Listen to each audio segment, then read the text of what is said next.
Today, we are focusing on Dubai. Certified best city in the world by us. We are going to be sharing our tips and tricks, really what the hidden gems are of Dubai to help people get off the tourist trail. I'm just going to completely interrupt you all the time in this one. I always remember it's formed in 1971 because it's very close to my birthday. I belong in this sort of city of misfits almost, like I belong more here. I'd rather complain about the heat than complain about the bitter cold. And I've been in minus 30 in Finland. I know which of the two I prefer.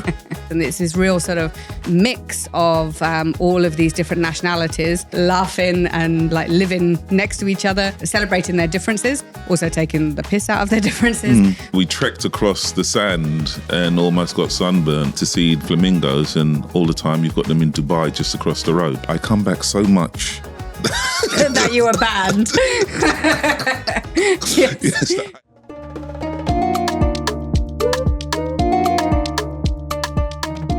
So welcome. This is Bantering Across Borders. Series 2. Series 2, yes, unbelievable. I'm Sarah, and this is Tony. I'm Tony. Yes. And between us, we've been to over 100 countries.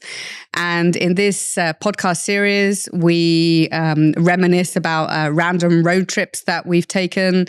And we share travel stories on the different adventures and escapades that we've had on and off the beaten track. And we may or may not share the odd travel tip or two. And our travel tip is usually just go. Yeah, so, that's the main tip. Exactly, set expectations. And while we're doing this, we unpack what it means for us to still be friends and why travel bonds us. And today we are focusing on the fabulous city of Dubai. Certified best city in the world. By Was us. It? Well, by us. By us. Sorry, I missed that last minute qualifier there. Yeah, by us. And according to Dubai, it's the best city in the world with all its world records. But it's up there, right? Every time you look at definitely. the TripAdvisors and it's awards. all part of a campaign that they actually did, starting back in the 90s, where they actually set up the DTMC, Dubai Tourism and Marketing Committee, and they effectively set it up, said, we are going to focus on tourism. We are going to be the ones, we're going to bring people here. And they've been extremely successful. Yeah, and they deliver on the goods, right? Definitely. Deliver on the goods. So this is a slightly different episode than what we normally do, because normally we're focusing on a road trip around a whole country.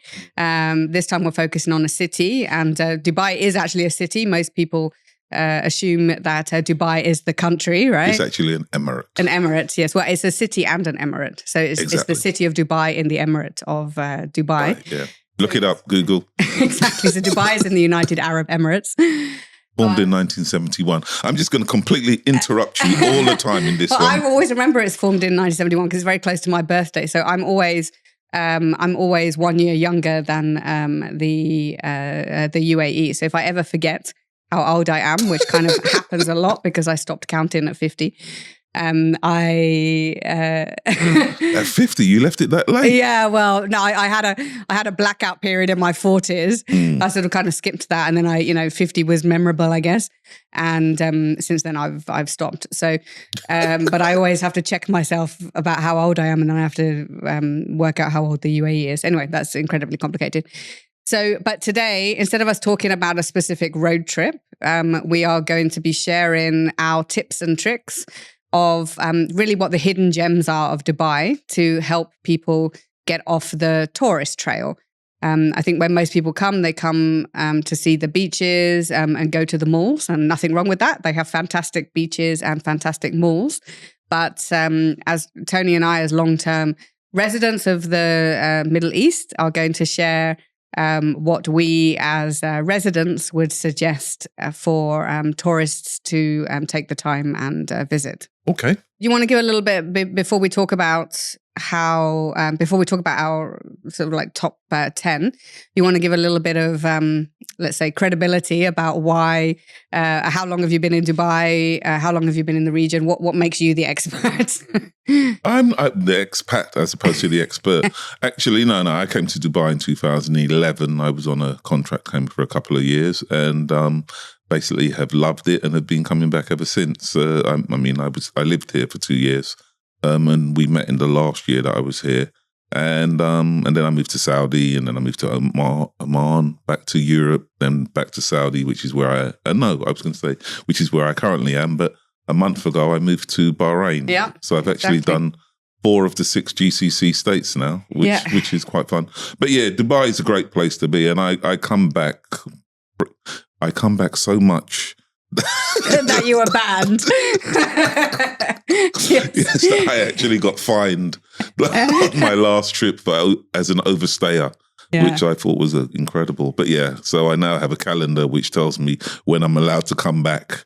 So I'm here this weekend, and I can't come back again for another 2 weeks. So yeah. But anyway, because I love the place so much, and it's a great place to be. And there's as we say, there's so many things to do both on and off the beaten trail, and some of this is around things to do in both of those situations. Yeah, exactly. And just quickly about me, so I've also been here since 2012, and I have never left since then, basically. Well, you have. I've left the country, but I've been a permanent resident since 2012.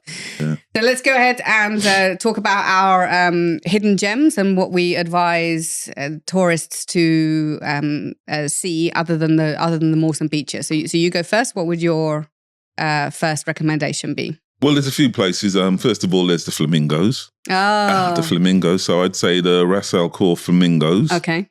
Very close to where I live. But the thing that's interesting about those is because the fact that we went all the way to, where was it? Sudan? Not Sudan. It was the other one, wasn't it?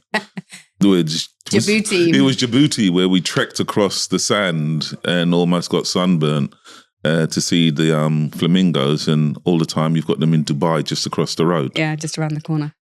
You also have them in the Qudra Lakes. Yes. Which is another place to go to, especially if you go early in the morning. You can watch the sun coming up and you can see the flamingos. Very romantic. I haven't had that experience. Anyway, people keep asking questions, madam. You have to stay away from the romantic side. We are not that. Yeah, we are not. I was going to say we're not friends. so your tip number 1 is flamingos. Yes. Essentially. Okay, so that's... We're in the desert, for Christ's sakes. Yeah, I never thought about that. Yeah, you're right. We're in the desert. No one thinks of flamingos in the desert. So the flamingos are the Ras Al Khor Flamingo Park, right? And then you also said Al Qudra Lakes. Mm-hmm. So my first kind of a bit of advice or place to go to in Dubai would be the Bastakiya district.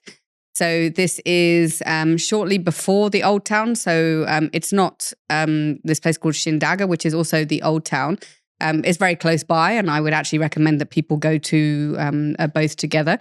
But if you go to the Bastakiya district, you get to sort of wander around all these sort of alleyways, very traditional housing, which is also the home of the Sheikh Mohammed Cultural Centre. And they do a lot of things like cultural breakfasts. They take people for a walk around the Bastakiya district. There's lots of artwork there. There's lots of historical things to see. And it's also the home of the relatively famous Arabian Tea House, which is also a very nice place to visit. And as I said, and from there you can move on to the Shindaga area, which is really sort of old school Dubai. They've got a lot of museums, and then you can take the Abra over to the gold souk. So that's the Abra.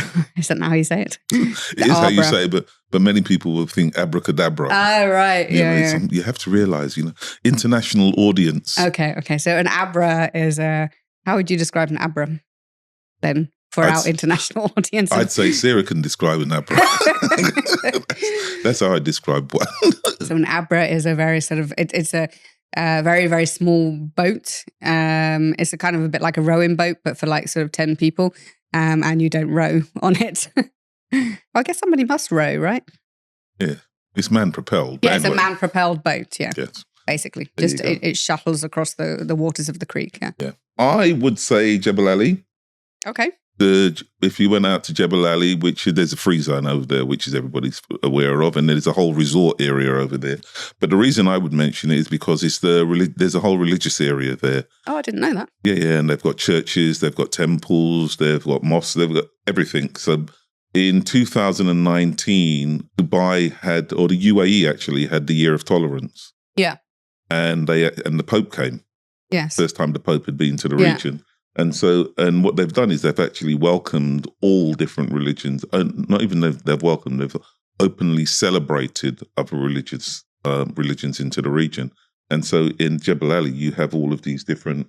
So is it all in like one square that you can? No, it's just around. You just travel around in Jebel. I mean, Jebel Ali is not massive, but as you go around the different parts of Jebel Ali, as I say, you have churches and mosques and. I never knew that temples because I just associate Jebel Ali, as you say, like with the free zone and the resort and the port, basically. No. I've never gone there as a leisure activity. Well, there you go. Like another place for me to go to. Exactly. And where else would you recommend? So this is not necessarily a place, but it's an activity. So I would suggest that people get out and walk. A lot of tourists come. They go to the beaches, they get in taxis, etc. But actually, Dubai is a city that's built for walking, like specifically so. They've made a lot of areas that are very, very walkable. So there's a place called City Walk, the clue's in the name. You can walk around downtown, which is where you can see the Burj Khalifa, which is, the tallest building in the world, extremely impressive. But actually that whole area around downtown, like with Souk al-Baha, and the Palace Hotel is also very beautiful. And there's also a park there. Have to give a shout out to where I live, which is Dubai Creek Harbour, like a new area with a 6 kilometre long sort of promenade along the creek that you can walk along and has beautiful views of the skyline of practically the whole of Dubai, really, especially downtown and the DIFC area. And beautiful sunsets there behind the skyline as well. So generally, and there's lots of parks, right? There's the Creek Park, there's Safa Park. There's generally lots and lots of places to walk. Obviously, in the summer, it's a bit sort of a bit of a challenge, but that's only sort of like 3 months of the year.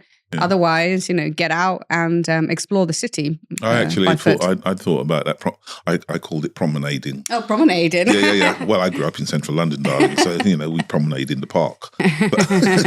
Both of them. But So I'd actually said that as well. So you've got the canal as well, the whole of the canal area. Yeah, that's true. Yeah, by Haptor City, which is absolutely fantastic, canal, yeah. And the engineering behind the creation of the canal. If you're that way inclined, I'd say have a look and see what they actually did to create the canal. But again, that's a great area for promenading and walking around. Marina. Yeah, Marina. I'd forgotten Marina. JBR. JBR is a fantastic walk. And one I did the other day when my nephew came over and we actually went to Kite Beach. Oh, yeah. That was an experience in and of itself, just being at Kite Beach. And then we walked from Kite Beach all the way up to Jumeirah Hotel. Yeah, they've got a very specific walkway, right? With I don't know what you call it, like that spongy stuff on the ground. Yeah. That if you wanted to run, which I don't ever, but like if you wanted to, you could. Well, they've actually got it set up so you can cycle. There's one track for cycling. There's walking, and then there's obviously the road as well along there as well. But they've actually got it set up in such a way that different modes of transport, whether it's Shanks's pony or whether or not it's an actual pony, you can actually walk along there uninterrupted and unfettered, unencumbered by the other people around. So it's very, very cleverly done. And it's a good old walk, which we kind of started doing and didn't realise we were doing it until next thing you know, you've got the Jumeirah Hotel right in front of you. Right. Dubai has this real image of being happening, go get in, really, really high octane. But there are actually a great number of areas in Dubai which are dead calm. Yes. You wouldn't realise that you were in this, number one city in the world. Right. It's really, really calm. It's really, really peaceful. Yeah. Really, really relaxing. And that's one of the things I love about it. Yeah, no, it's I agree with you. It's beautiful. It's very serene sometimes, right? All right, so my next one on the list is one that you've kind of mentioned, but I'll mention it again, is Al Qudra Lakes. Yeah. So Al Qudra Lakes, it's a series of actually man-made lakes. One of them is called, I've forgotten the name of it actually, but it's in the shape of a heart. So I'm going to go for Love Lake. I think it's called Love Lake. But you can it's free. You can do many, many different things there. You can camp there if you want. You can get balloon rides over it. You can cycle quite close to it. But as Tony said, you can also go for sunrise and sort of start seeing all the, the birds flocking towards the lakes. And they have, I don't know how they've done it, as you say, because we're in the middle of a desert, but they have an amazing array of birds. Like they have the black swans from Western Australia. They have the flamingos. They have Aylesbury ducks, which is, where I'm from. Yeah. And yeah, it's just beautiful and peaceful, and you can walk around it, or you can you can take your car around it as well. So yeah, that would be mine as well. But to give you a sort of a additional one, because you already said Al Qudra Lakes, one of my suggestions would be to do a road trip from Dubai to go to some of the other Emirates. Oh, right. Yeah. So you can either, as we said at the beginning, Dubai is an emirate. The United Arab Emirates is made up of 7 different emirates. And I think and they're all relatively close to each other. I mean, the UAE is not a massively big country. But it is very interesting just to get in the car and, for example, go from the city of Dubai out towards Ras Al Khaimah, for example, or Fujairah, because you see or Abu Dhabi in the other direction. So because you see the landscape changing, and you get away from that sort of city feel of Dubai, and you do feel like you're entering into almost like another country. And you can visit the other Emirates also by bus, for example. Like you can get a bus to Abu Dhabi, but you can also get the ferry. So I think it was last weekend or 2 weekends ago, I took the ferry from Dubai to Sharjah, which is literally the Emirates, which is next door to Dubai. And typically I would say 3 hours worth of traffic to get there. It's famous for the amount of traffic between Dubai and Sharjah. Horrid. 35 minutes on the ferry. It's unbelievable. Wow. It's ridiculously short. Like when you look at it, like you get on the boat, you sort of zip around the corner and then you're in Sharjah.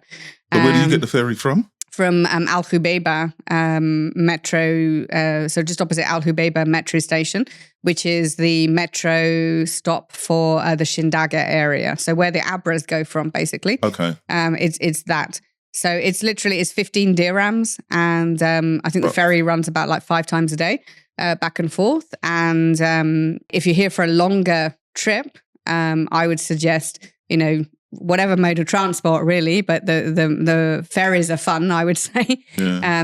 Go and see some of the other Emirates while you're here, and just get a sense of the whole of the United Arab Emirates. Yeah, I usually go to Ras Al Khaimah, and play golf down there. Yeah. And in fact, if you look in your toilets at home, you may see that you have rack ceramics. Yeah.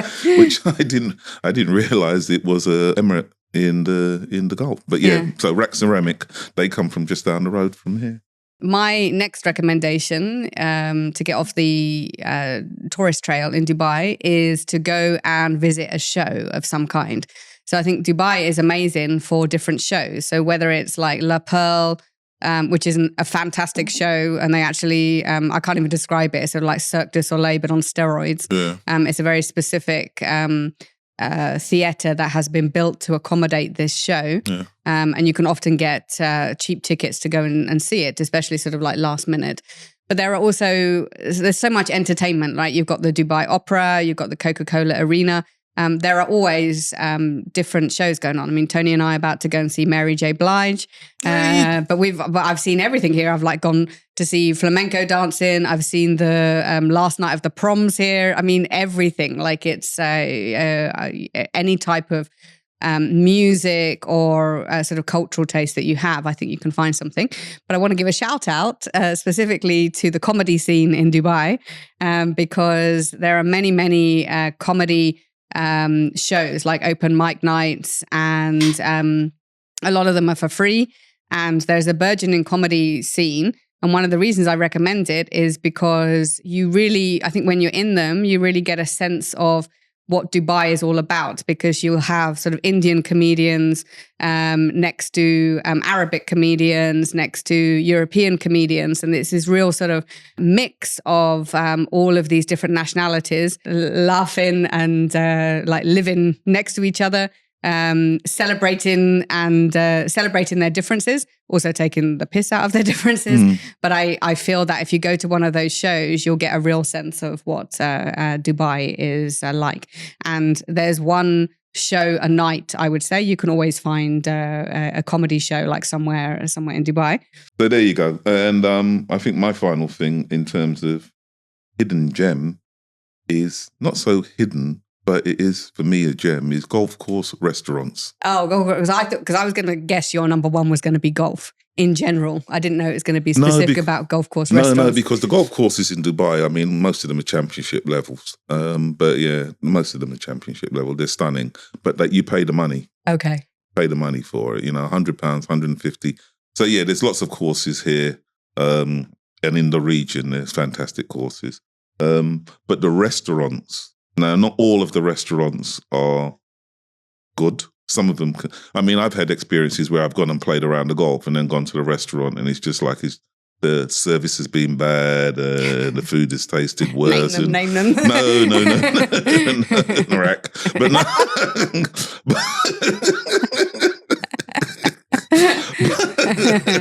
But no, it's been a pain. But, and it's actually taken the edge off a great experience on the golf course, Yeah. Whereas there's others that you go to. 19 at the Montgomery golf course is a fantastic golf course.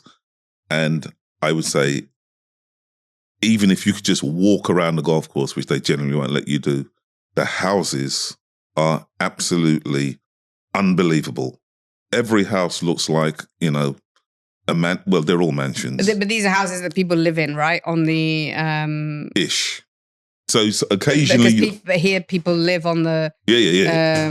The actual estate is called Emirates Hills, which is one of the most expensive property areas in Dubai. The houses are awesome. They're absolutely awesome. We're talking 10, 20 bedroom mansions. But the restaurants there are really, really, really amazing as well. So 19 at Montgomery is a great restaurant. Arabian Ranches... I love Ranches. That's a great, and they've got like 3 different restaurants which overlook the golf course. And one of my hobbies is people watching.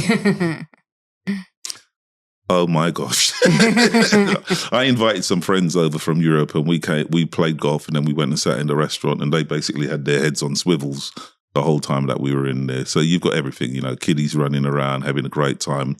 The parents looking gorgeous, the business people coming in and having their business lunches and stuff like that. It's just an absolutely amazing place. But as a tourist or someone who doesn't play golf, you can still just turn up. Can you go into the restaurants? Yeah, you just turn up. You can, and in fact, most of the golf courses basically they do brunches, they do breakfast, they do lunches, whatever. I mean, the Creek has got a fantastic brunch that they do. I think they do an evening brunch on a Saturday. Els Club have got the Big Easy. And they do fantastic steak brunch. And obviously Ernie Els has got a vineyard. So they serve his wine there as well. And you can buy the Big Easy wine all over the place as well. Nice. But yeah. So all of them have got features to them. But there's certain ones that, like I say, that are definitely worth it. And those two, I would say, the 19 and the restaurants at Ranches, definitely go and others avoid. And then my last one, don't look at what I'm going to write, but... guess what you Camels. Yeah. Exactly. So we both guessed what our number ones were going to be. So my last recommendation is to go camel racing in Dubai, or not literally racing the camels, but watching the camel races. So it happens between October to sort of April time, and it's free. And you're very welcome to sort of take part in this very sort of Emirati tradition. If you have like horse racing or greyhound racing or something in mind, it's nothing like that. It's very, very traditional. You don't get dressed up in your high heels and everything. You're literally like walking in the desert on sand. But it's beautiful. It's beautiful to see. It's very, very open. But what is very unique about Dubai camel racing is that they have robot riders.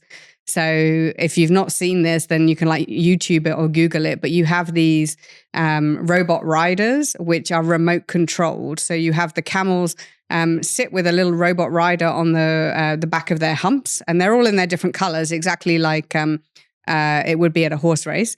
And the owners of the camels drive alongside the camel track in their like Nissan patrols, controlling the robot jockeys. And they run for, it's about like 4 kilometers. And just to see the excitement of, the crowd and the drivers and the owners as they compete against each other, is kind of amazing. And there are hundreds of camels there. So you really sort of see... the camel racing actually in Dubai is the camel track in Dubai is the largest in the world. Oh, okay. I didn't know that. Yeah, it's the largest in the world. The other two is... They have kind of 3 versions of it. Like it's sort of, it looks like a sort of a teardrop, but there's sort of an inner track, which is smaller, and then the outer track. And they have like the heritage festivals as well. So if you go, it's typically sort of towards the Easter time. There's a big heritage festival, which means that there are more races, and also people come, and the camels come from all around the Middle East to take part in it. So in terms of all of these great things to do that's on track and off the track, how has that affected you, Sarah, your evolution? You're asking how has Dubai changed me, do you think? How has Dubai changed you? I think, so Dubai is very multicultural, right? And I've always led a kind of relatively multinational life, I think, because of the companies and things that I've worked with. So I've always been surrounded by many different people from many different religions, countries, but it's on steroids in Dubai, right?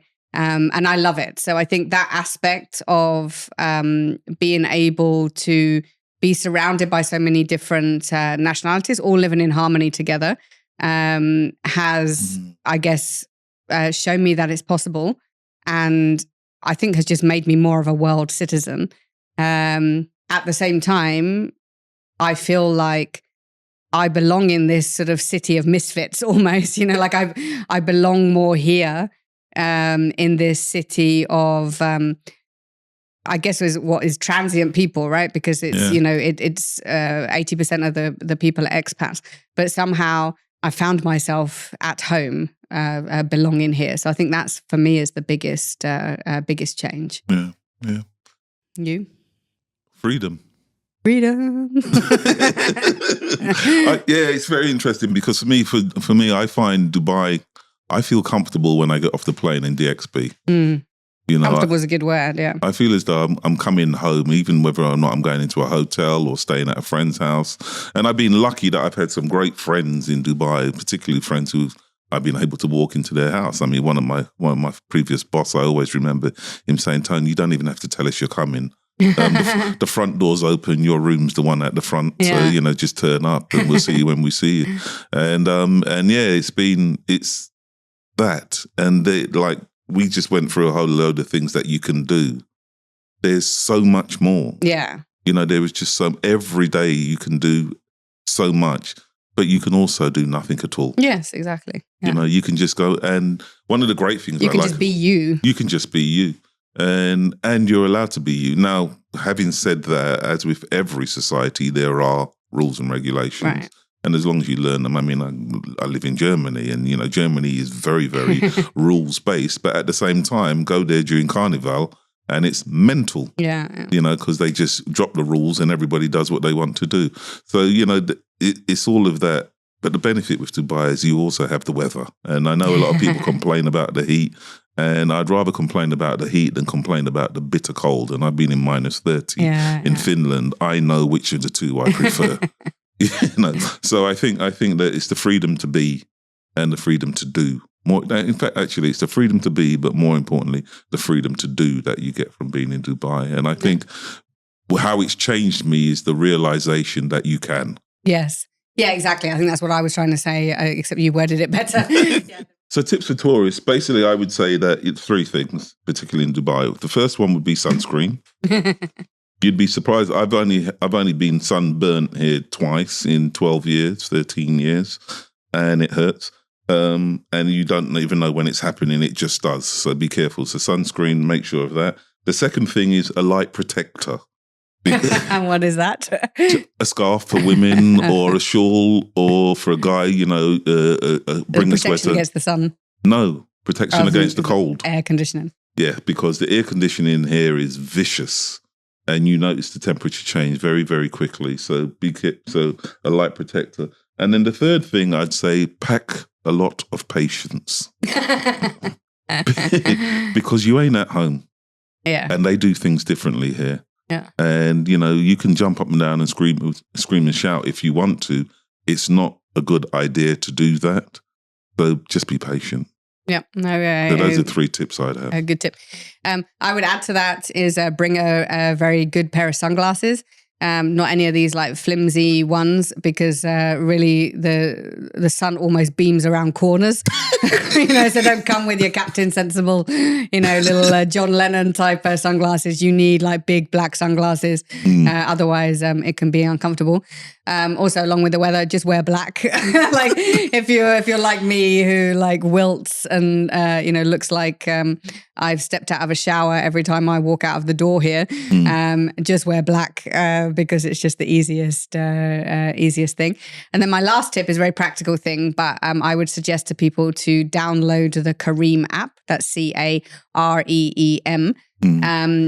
Simply because it helps you. It's like Uber, but the difference is that with the Careem app, you can call taxis to the point where you are. With the Careem app, you don't have to stand and find a taxi queue.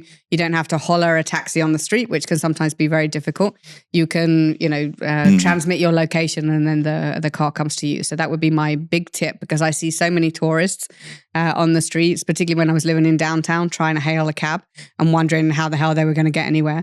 And then the other tip would be just to take the metro as well. Public transport here is very, very good. Yeah, and the metro is like a monorail going through the whole city. So even if you don't need to go anywhere, just sit on it, get the gold card. It's not that much more expensive, and you'll be thankful for it. And take the trip. As a guy, I would say be careful though. Make sure you get into the right cabin. Yeah. Because if you get into the ladies' cabin and you get caught in the ladies' cabin, you will get fined. Yeah, exactly. Immediately, no excuse. But it's beautiful, right? The metro is above the city for the most part, so it's not underground. And you really get that space-agey feel, I think, the first time you go on the metro, like from the top to the bottom. Now, here's a question. Yes. We met in Dubai. We did meet in Dubai, yes. In a particular scenario. Yes, yeah. Do you think we would have met, if we'd have met anywhere else, do you think we'd be sitting here now? So I don't think we would have met. I think we would have been, if we'd have met somewhere else, then yes, we would have been friends, right? Because I think I think the things that bond us as friends is as we've said before, is our similar background, right? So we're both British, we're both living in the Middle East, we both lived in Germany, and we have a love for travel, and R&B music is kind of where it started. I think the difference is I don't think I would have met you if, for example, we both lived in Germany at the same time, right? But I can't think of a situation where our paths would have crossed in Germany. Whereas there's so many opportunities and engagement points in Dubai to meet different people from different backgrounds, even though we have a similar background. And I ended up being friends with someone who has a similar background to me. But I really don't think we would have met in a different scenario. So the world is lucky. Yes. The world is lucky that we came together in Dubai. Yeah, absolutely. What about you? Do you think we would have been friends? I think if I'd have seen you dancing anywhere in the world, that would have been sufficient spark to engage in a conversation because it was interesting. Okay. So I think that's it, right? This is episode 1 in season 2 of Bantering Across Borders. If you haven't listened to any of the others, please do look at those. And if you like them, then let us know. You can feel free to comment. Some of the comments that we've had have been quite interesting, very interesting. So yeah, please do look at those. Let us know what you think. The next episode, do you want to tell us where we're going next? The next episode, we are going to be reminiscing about a road trip we did around Sri Lanka. Literally. Literally, a road trip around Sri Lanka that we did in 3 days, essentially. So we're going to be giving our tips for busy people about how to get the most out of the island of Sri Lanka. Look forward to seeing you then. Bantering Across Borders, Season 2. We're off.